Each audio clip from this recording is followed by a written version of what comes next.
सोहेल अफरीदी अगर 2 दिन पंजाब में आ जाता है या 3 दिन कराची में चला जाता है तो पाकिस्तान के मीडिया पे रोला पड़ जाता है कि जनाब खैबर पख्तूनख्वा में छोड़ के भाई वहाँ काबीना काम कर रही है, वहाँ सिस्टम काम कर रहा है।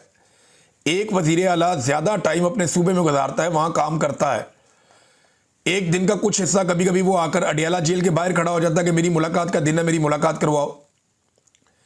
इसके बाद 2 दिन ये शख्स पंजाब में गया और 3 दिन ये शख्स कराची में गया, तो रोला इन्होंने ऐसे डाल दिया जैसे कि पता नहीं क्या हो गया। हालांकि दूसरी तरफ जो टिकटॉकर है वो एक एयरफोर्स का तैयारा लेती है और एयरफोर्स का जो तैयारा खसूसी परवाज़ है उसके ज़रिए से अपने बच्चे, दमाद, मुलाजम, रिश्तेदार, मेकअप आर्टिस्ट, वो पता नहीं कौन कौन सारे पकड़ के कभी जापान, कभी जनाब कौन सा मुल्क, कभी सेंट्रल एशिया, कभी मिडल ईस्ट, कभी यूरोप, कभी लंदन, कभी लैटिन अमेरिका। इनकी तो ब्रेकें ही नहीं लग रही, जहाज़ का रिक्शा बना के रख दिया है। वहाँ कोई नहीं पूछता कि जनाब हफ्ते हफ्ते 1.5 हफ्ते के टूर कौम के पैसों पे लग रहे हैं, वहाँ कोई सवाल नहीं पूछता। दूसरी तरफ एक वज़ीर आला इकॉनमी क्लास में अपने खर्चे पे जाता है एक और सूबे में और वहाँ जाके एक पॉलिटिकल मूव करता है, पाकिस्तानियों को निजात दिलाने की कोशिश करता है। जो पाकिस्तान में इस वक्त जबर, जुल्म और फस्तायत हो रही, जो एक जाली मैंडेट पे हुकूमत बिठाई हुई है, उसके खिलाफ जब वो आवाज़ उठाता है तो उसके ऊपर सारा मीडिया चीखता है, बोलता है।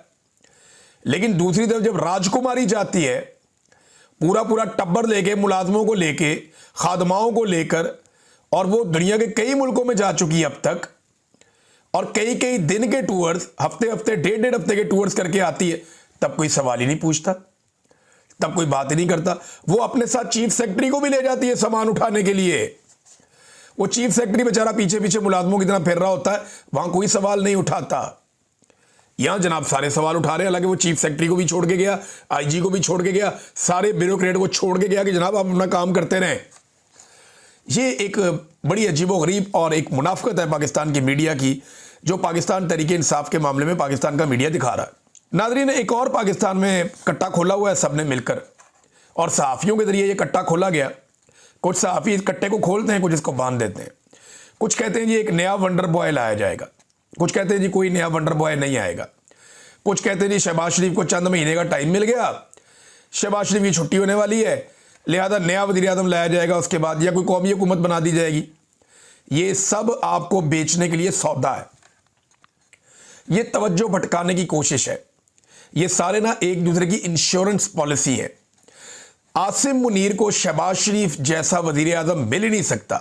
ऐसा शानदार खुशामदी वज़ीर आज़म जिसने अक़वाम मुत्तहिदा में खड़े होकर भी नाम लिया, वो नहीं मिल सकता शहबाज शरीफ को, सवाल ही पैदा नहीं होता।